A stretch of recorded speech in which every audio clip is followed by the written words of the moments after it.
Okay, so every panel can go on and on and on, but to help us move forward, I think the time to take some questions from the floor has come. Where are the ushers? Yes. Where are ushers? Are they here? With the microphones? Are ladies with the microphones? Augusta, where are your people? Microphones, question time. Sorry? No, they have theirs on the floor. So, questions please. Can we send microphone to the gentleman? Where are they?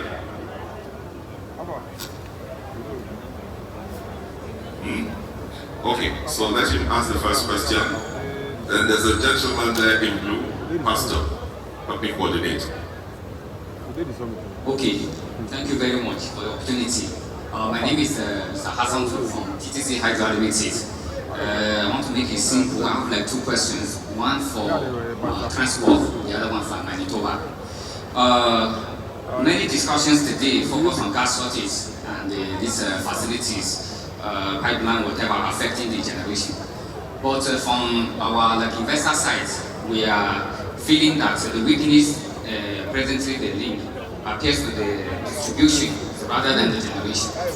So we all know that for the domestic market, but I'm not aware of any in Delta State today. So that is a tremendous opportunity.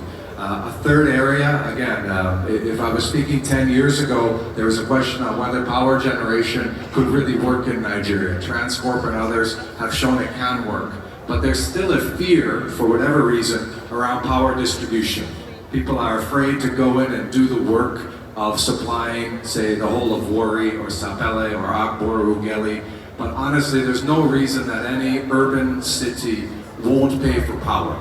So that opportunity is there for, again, those willing to do the work. We have the resources. Those are the kind of projects that, again, need 10, 15, 20-year debt finance. And that's available in our market on the back of the credit enhancement that we provide.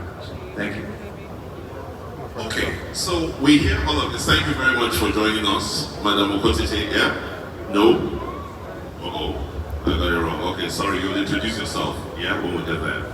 At the end of the day, the conversation seems to be skewed heavily in favor of industry. Yeah? And I think the ordinary person, is thinking, how do I benefit from all of these investments?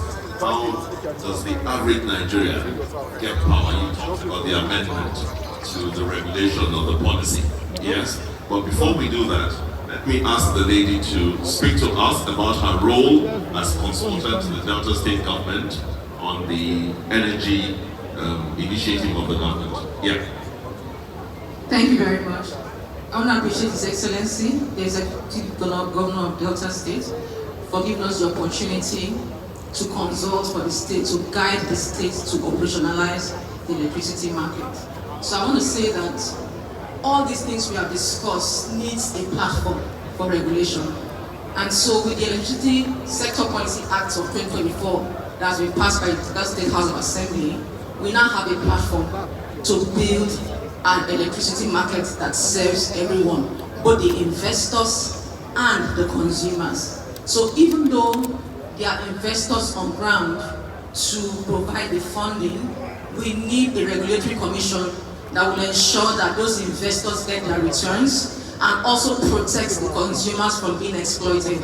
So one of the things that we'll see in the coming weeks after this summit is that the Delta State Electricity Regulatory Commission will be set up, as well as the Delta State Rural Electrification Agency, to guide investors in the renewable sector for the Rural Electrification Agency, and also in the power sector for that's the mainstream power sector for the Regulatory Commission. I think that's the much I can say for now. Thank you. Okay, so in simple terms, power generation, transmission, distribution in Nigeria has been decentralized. Would that be correct to say? Yes, by the Act of 2023. Okay, and how ready now is the government of Delta State? So like I said, the government of Delta State is ready. They've been ready since 2024 when they passed their electricity sector policy law. So with that, we can now move forward to establish the Delta State Electricity Regulatory Commission and the Delta State Rural Electrification Agency. So that will provide a platform for all other investments to proceed. Okay, thank you. That clarity is important, and I think at this point, being that we have an energy guru with us in the house in the person of the chairman of this summit, Engineer Austin Naburu, we would like to hear from you, sir. I'm sure there's a perspective that you would like to give to us.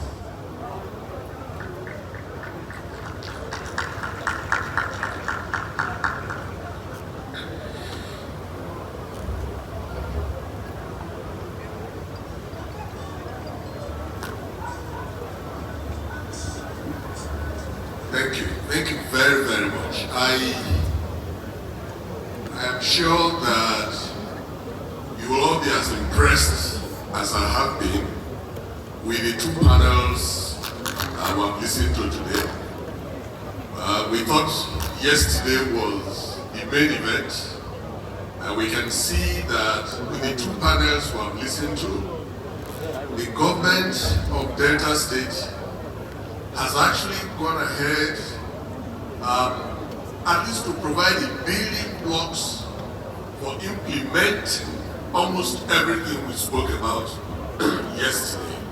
Whether it is agriculture, the key areas of agriculture, aquaculture, oil, palm, and cassava, mentioned specifically.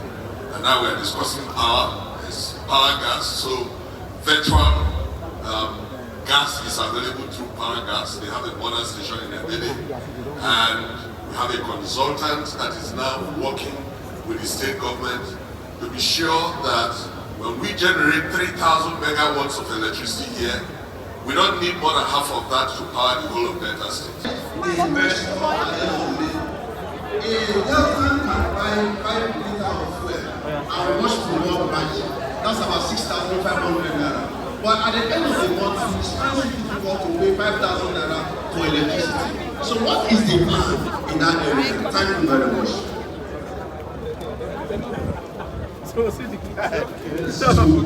Yeah, two persons around the middle there, maybe one or two at the end, and that will be it.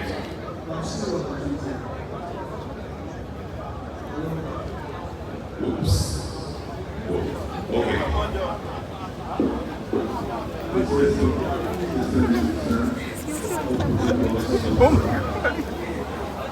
Please, I want you to tell us that our engineer I'm shooting YouTube content.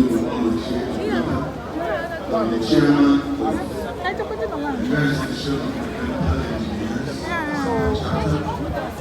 Outside, I'm going to put outside now. I want to tell us that we are burning between $300 to $400 million of money if we don't call our gas flaring.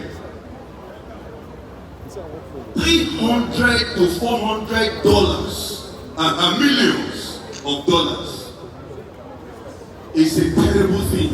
It pains my heart as you travel across Kwale, travel across Umutu in the night. It's like the day dawn.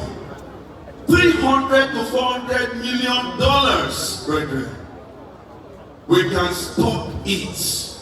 Can we declare, my amiable governor, zero gas flaring in Delta State, so that we can be able to harness this money we are burning carelessly with ease?